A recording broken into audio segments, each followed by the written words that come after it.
actually carried out geophysical survey in so many states in the country. Politically, in 1987, that was when we do what you now call the zero-party election. The things you use to earn money are there. It's just for you to know how to think of developing them. Representing the people is you being a trustee of dividend or democracy to the people. The people are the beneficiaries. Being an executive director, I'll be able to help and use my experience. The state now, the environment is quite friendly. The foundation has been laid for even foreign investors, other investors within the Nigerian economy to come in.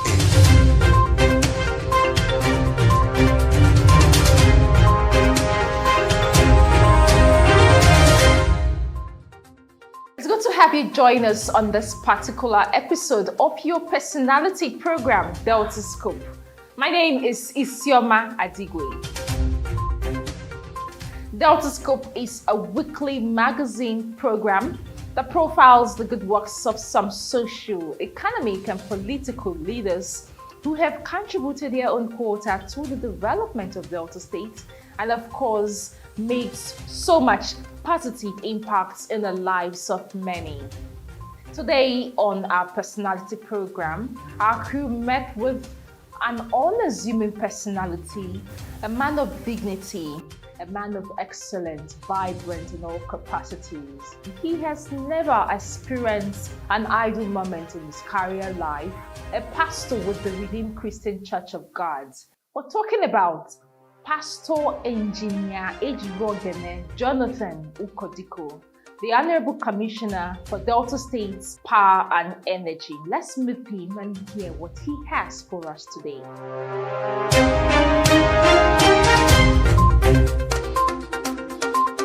So you're a pastor and a politician. How do we blend the two? Yeah, as you know, being a pastor is service to God and humanity in most cases. Let's start from let's go back to your infancy. From Rotary Primary School to James West, all in Isokonda local government. Then you move from there to Unibed.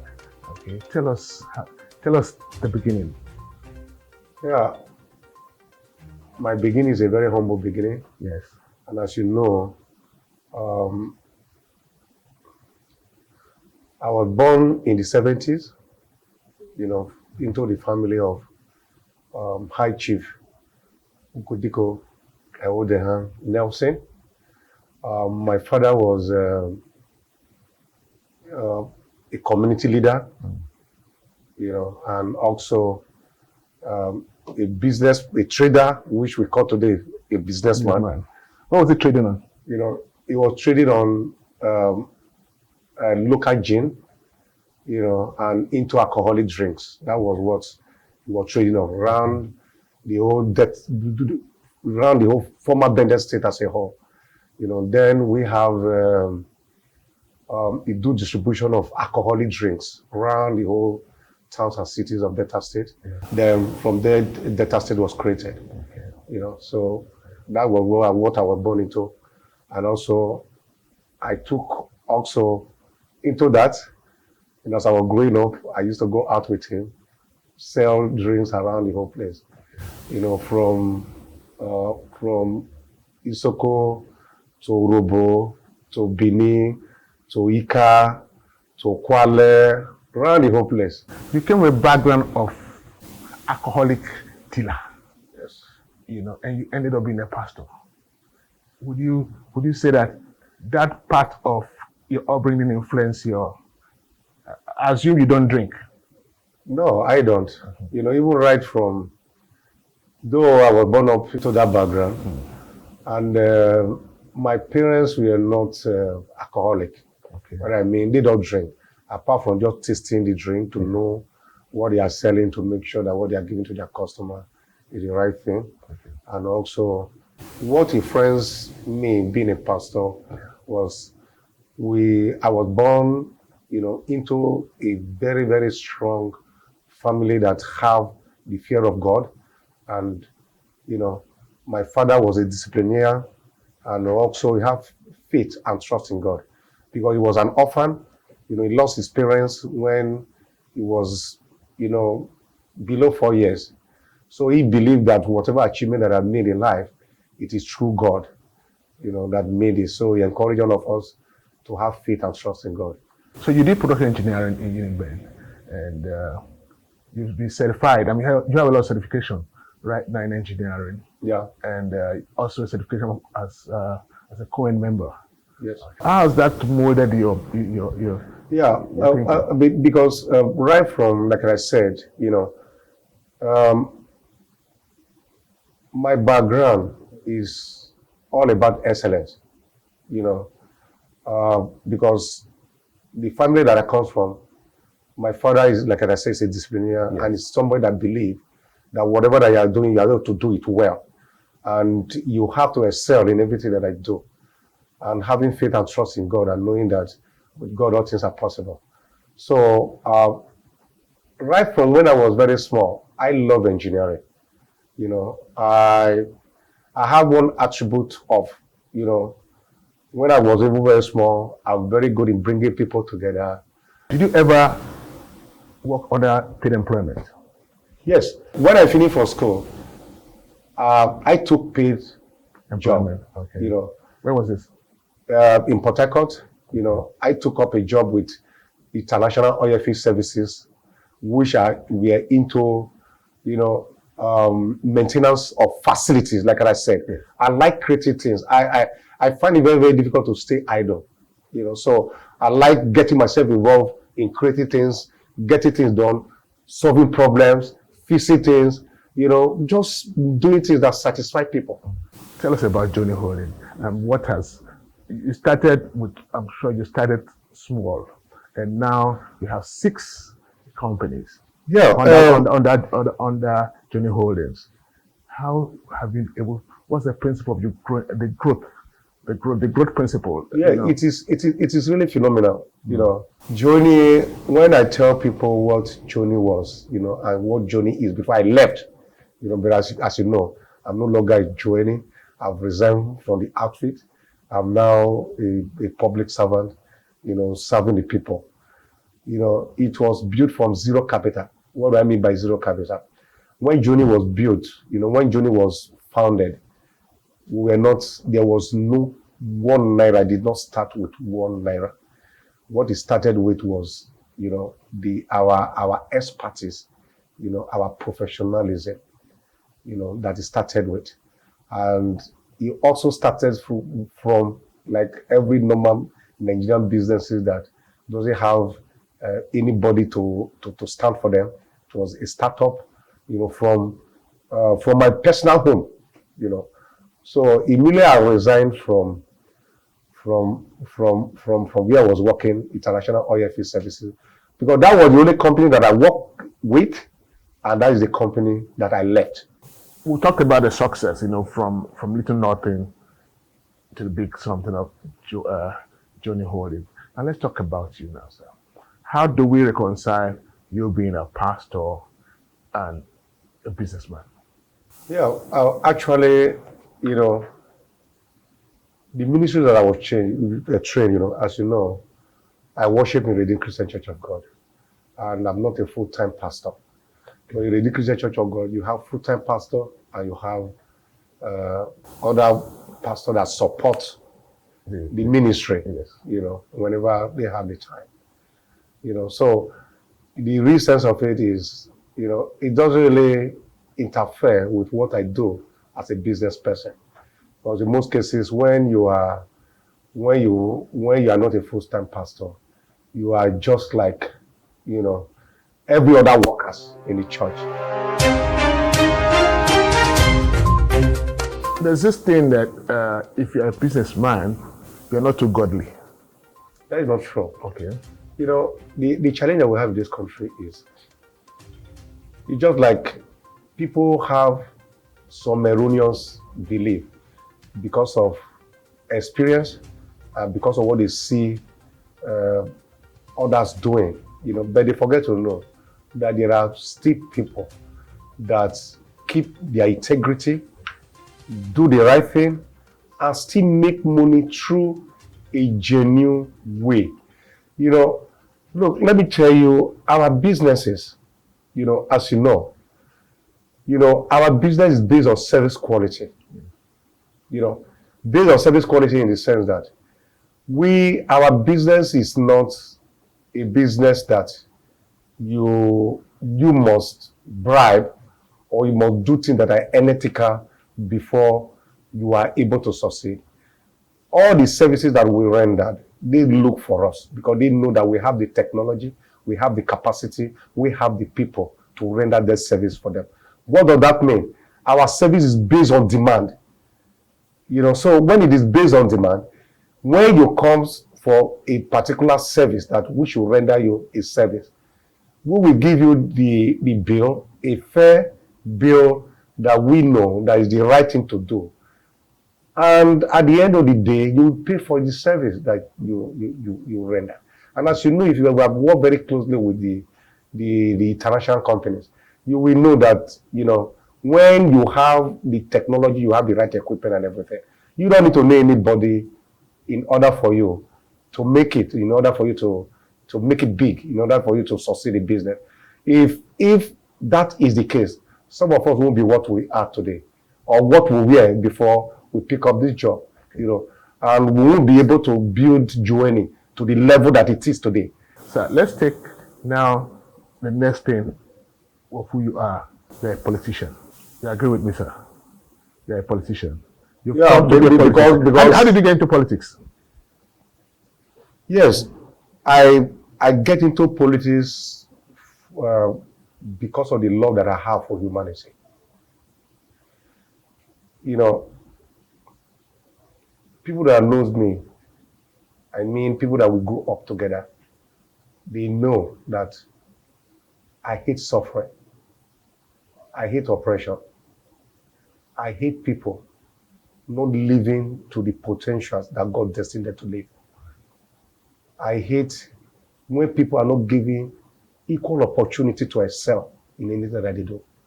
One, I believe that you can go into politics to make a difference, to change people's life. I believe that you use government instrumentality to better the life of the people. And also believe that politics is not dirty. It is people that are playing the politics that are dirty. And those people that are not dirty, it is time, when I mean it is time for people that feel that politics is dirty and they themselves they are clean. I believe that it is time for them to come into the system, to bring their cleanness, to bring whatever that they feel that they can use to better the life of the people, to change the narrative. Now, sir, you come from Isoko, like you said, minority of the minority. Yes. And a good percentage of Isokos are agrarians. Yeah. Being affected by climate change, being affected by environmental degradation and all that.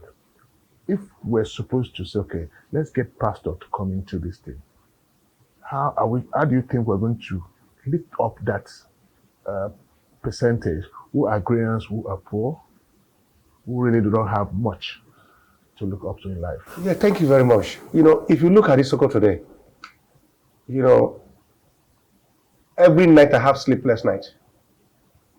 In the sense that, how can we change the situation that is on ground right now? You know, where you find high level of poverty, you find high level of crisis. That is why if you look at Isoko today, there are a lot of wars that are raging in various communities in Isoko today. Because when people are not productive, when people are hopeless, when people don't have any sense of belonging, they vent their anger on their fellow citizens, their fellow human beings, and their brothers. So the first thing that you do, you look at what is the cause of the problem. Like I actually said, we are merely agrarian community.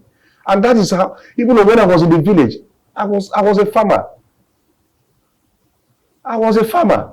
You know, I go to farm in the morning, work till something 7 a.m., go back home, get dressed, and we go to school. And when we come back from school, as we drop our clothes, what do? We go back to the farm. So what laws or measures can be taken to make sure that people do the right things to alleviate the suffering people? Yeah, take it for instance. One, the government have to do their own part by putting the enabling law. Like today, there is a local content. We have to, and at the same time, engage the oil companies. That look, you need to empower people from this area. Your local content, whatever operation that you are running in this place, you have to give large chunk of it to our people. Instead of this one that you give them clearing of what grasses, and those are not things that can do anything for anybody. Or you give them surveillance contract. Those are nothing.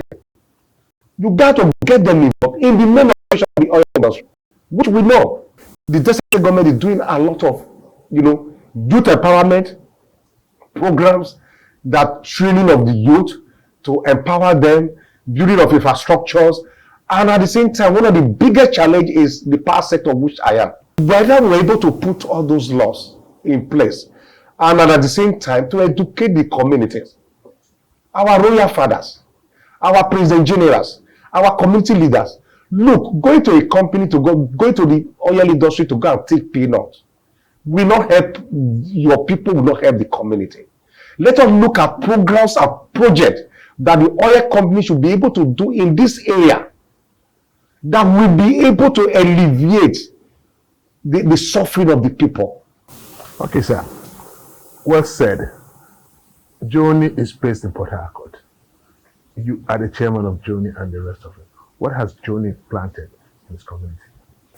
Today, Joni have a workforce of about 450 personnel and expatriate.